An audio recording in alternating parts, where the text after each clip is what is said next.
బాధితురాలికి రక్షణ కల్పించి పరిహారం చెల్లించాలి. ముఖ్యమంత్రి సొంత జిల్లా కొల్లాపూర్ నియోజకవర్గంలో మొలచింతలపల్లి గ్రామంలో సభ్య సమాజం తలదించుకునే విధంగా దుండగులు చెంచు మహిళ ఈశ్వరమ్మపై పైశాచికంగా రాక్షసంగా 10 రోజుల పాటు చిత్రహింసలకు గురి చేశారని, సదరు మహిళలకు రక్షణగా నిలిచి పరిహారం అందించాలని బీజేపీ రాష్ట్ర మహిళా మోర్చా అధ్యక్షురాలు శిల్పారెడ్డి డిమాండ్ చేశారు.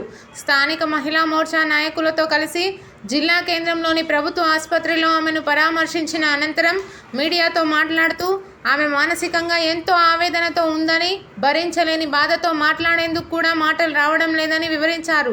మహిళలపై దాడులు, అత్యాచారాలు జరుగుతున్నా ముఖ్యమంత్రి ఏం చేస్తున్నారని ఆమె నిలదీశారు.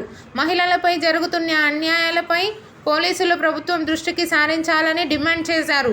అనంతరం డీఎస్పీ శ్రీనివాసులను కలిసి సంఘటన వివరాలను వివరించి వారిపై చర్యలు తీసుకోకపోతే ఉద్యమాన్ని ఉధృతం చేస్తామని హెచ్చరించారు. ఈ సందర్భంగా డీఎస్పీ శ్రీనివాస్ మాట్లాడుతూ నలుగురిని అదుపులోకి తీసుకొని రిమాండ్కు తరలించడం జరిగిందని వివరించారు.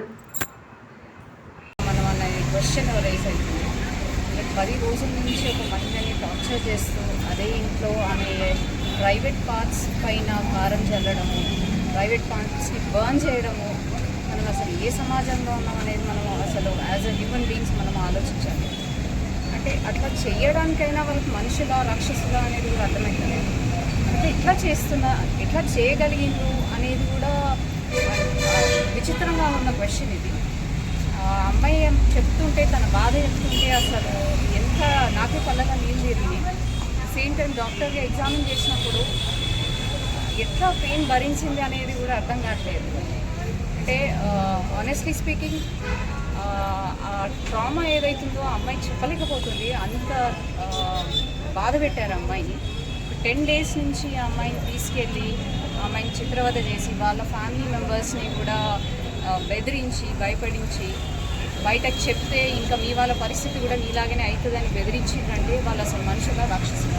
ఇక్కడ ప్రత్యేకంగా తను చెప్తుంది బండి వెంకటేష్ పేరు, బండి శివయ్య వాళ్ళ బండి వెంకటేష్ వైఫ్, ఈ 3 పేర్లు తను ప్రత్యేకంగా చెప్తుంది.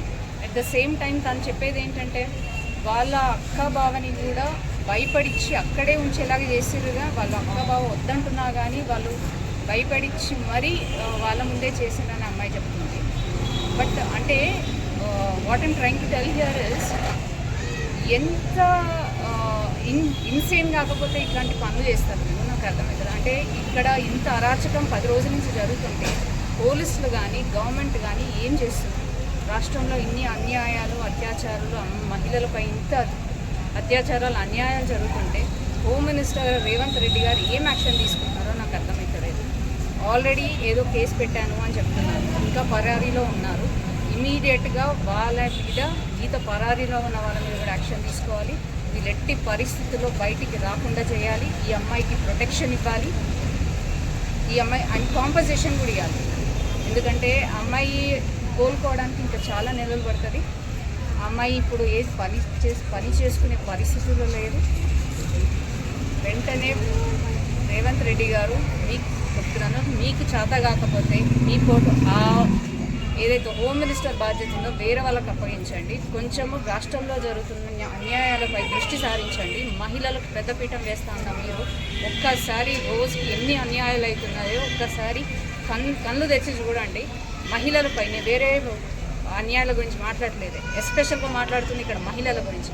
మహిళలకు పెద్దపీఠం వేస్తామని మీరే చెప్పిన వాళ్ళు, పోయిన ప్రభుత్వం అట్లా చేసిరు ఇట్లా చేసిరు అని మాట్లాడిన వాళ్ళు ఇప్పుడు మీరేం చేస్తున్నారు? సీతక్క గారు మీరు ఎక్కడ ఉన్నారు? మొన్న పెద్దపల్లికి వెళ్ళి జస్ట్ పైన పరామర్శించడం కాదు, ఒక చెంచు మహిళకి ఇట్లా జరిగినప్పుడు ఫస్ట్ మీరు ఉండాలి. ముందు మీరుండి ఏం జరిగింది ఏందని ఇమీడియట్గా యాక్షన్ తీసుకునే పరిస్థితి మీరు ఉండాలి. మీరు ఎక్కడ పోయినారు? సీతక్క గారు పెద్ద మాటలు మాట్లాడతారు. వెంటనే ఈ అమ్మాయికి న్యాయం చేయాలి, ఈ అమ్మాయికి ప్రొటెక్షన్ కూడా ఇవ్వాలి. ఎందుకంటే ఈ అమ్మాయి ఎట్లయితే జరిగిందో కొన్ని నెలలుగా జరుగుతుంది అంటే ఇక మీద కూడా జరుగుతుంది. వెంటనే కఠినంగా వీళ్ళందరినీ శిక్షించాలి. ఈ అమ్మాయికి కూడా ప్రొటెక్షన్ కలిగించాలి. అట్ ద సేమ్ టైం ఇంకా తన శరీరాన్ని ఆత్మని కోల్పోయిన మనిషికి కాంపెన్సేషన్ కూడా ఇవ్వాలని భారతీయ జనతా పార్టీ మహిళా మోర్చా నుంచి నేను డిమాండ్ చేస్తాను. Audio Jungle.